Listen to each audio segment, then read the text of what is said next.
আসসালামু আলাইকুম রহমতুল্লাহ।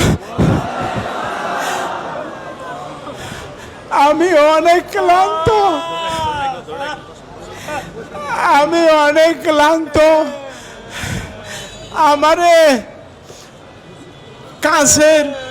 কাঁচের বোতলে পানি ভরিয়া আমার 2 রানে 2 ডানা মারতে মারতে আমার সব ব্যথায় পয়সা হয়েছে।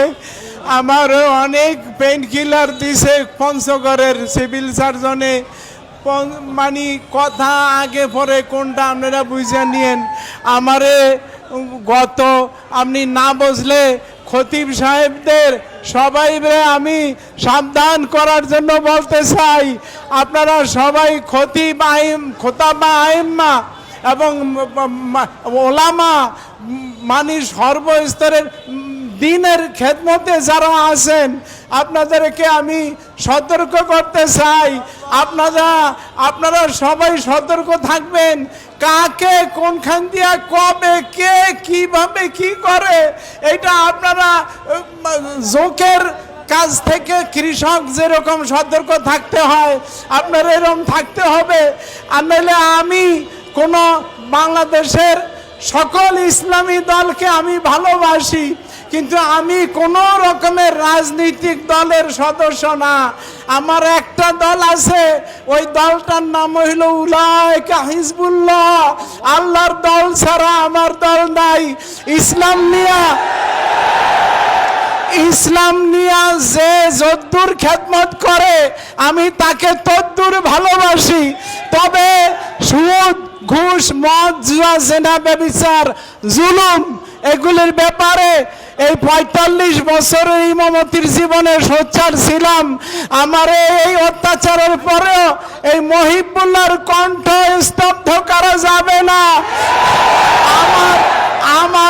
আমার এই 60 বছরের জীবন গেছে, আর কয়দিন আর বাঁচবো।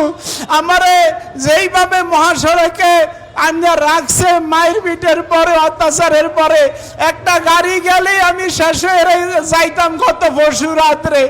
আমারে গত ডিসেম্বর মাস, ডিসেম্বর, ফেব্রুয়ারি, জুন, আগস্ট এই 4টা মাসে আমারে 4টা চিঠি দিছে বেনামে। প্রথম চিঠিটা লাগছে আপনি করিয়া, এরপরে চিঠিটা লাগছে তুমি করিয়া, এরপরে 2টা চিঠি লাগছে তুই করিয়া লাগছে, যে অনেক লম্বা। তো আপনারা সংক্ষেপে যে কটা মনে আছে ওই কটা বলি। 1 নম্বরে লেখছে, আপনারা সবাই টার্গেটে আছেন, ইমাম সাহেবেরা খতিব আইম্মা ওলামা ঘুমাইয়েন না। আমি বুড়া মানুষ, আমাকে এইভাবে টার্গেট করছে। আমি আর কোন কাজে লাগি? বুড়া মানুষ কতদূর পারি? একটু দৌড়েই তো পারি না। আমি ব্রেন টিউমার অপারেশনের রুগী, কিডনি অপারেশনের রুগী, দুর্বল। আমাকে যেইভাবে টার্গেট করছে, আপনারা কেউ মুক্ত না।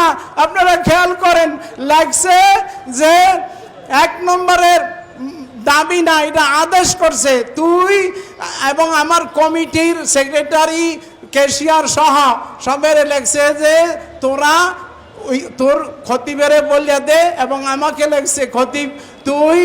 1 নম্বরের আদেশ হইল অখণ্ড, আপনারা খুব কান খুলে শোনেন, মনে রাখতে চেষ্টা করবেন পয়েন্টগুলি।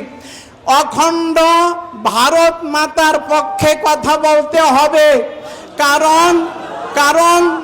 কারণ পূর্ববঙ্গে, বাংলাদেশ স্বীকারই করে নাই, লেখছে পূর্ববঙ্গের ভারত ছাড়া আপন কেউ নাই। এই 1। 2 নম্বরে লেখছে ইসকনের চিন্ময় কৃষ্ণ মহাপ্রভুর জামিনের ব্যাপারে তুই মিম্বরে বসিয়া কৌশলে কথা বলবি। কৌশলে এক পক্ষে আমার কথা কইতে হইবে, আমার আদেশ করছে।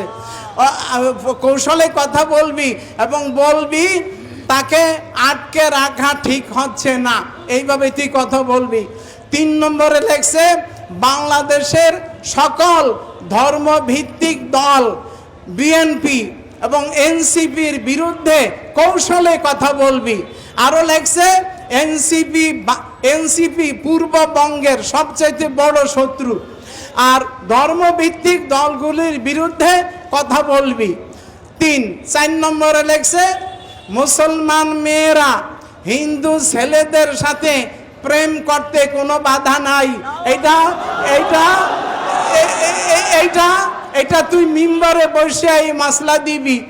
এরপরে লেখছে তোদের বাইতুল মুকাররমকে ঘুরিয়ে দেওয়া হবে।